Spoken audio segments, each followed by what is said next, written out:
সাপ্তাহিক ছুটির দিনে চাঁদপুর বড় স্টেশন মাছঘাটে ক্রেতা বিক্রেতাদের সরব উপস্থিতি। বাজারে বড় মাছের চাহিদা বেশি থাকলেও সরবরাহ কম।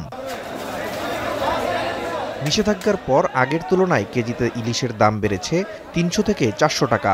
এমন অস্বাভাবিক দামে অস্বস্তিতে ক্রেতা। 3টা 1 কেজি হবে, ওইগুলি 850 800 এরকম।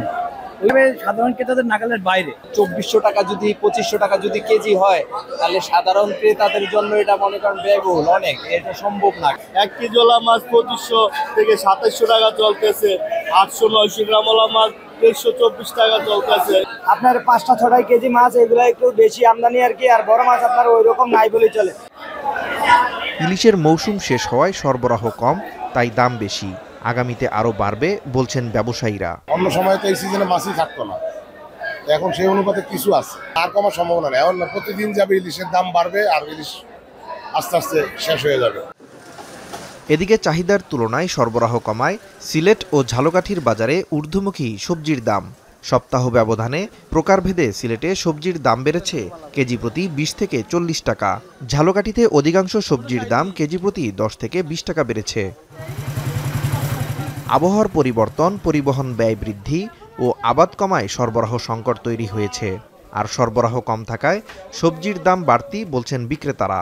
এ সুযোগে কিছু অসাধু ব্যবসায়ীও দাম বাড়িয়েছে অভিযোগ ক্রেতার। এদিকে বাজার মনিটরিং না থাকায় দামে অস্থিরতা বলে মনে করছেন সাধারণ মানুষ। বেগুনের দাম 60-50, 80 টাকা। কেরালা বেচলাম 80 টাকা, আগে 60 টাকা হচ্ছে।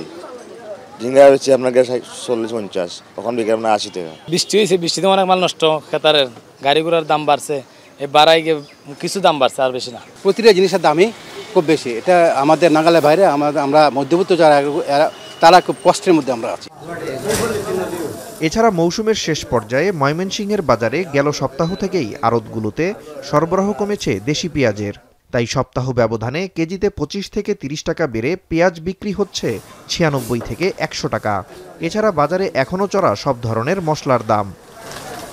নাজমুস সাকিব, সামি, এখন।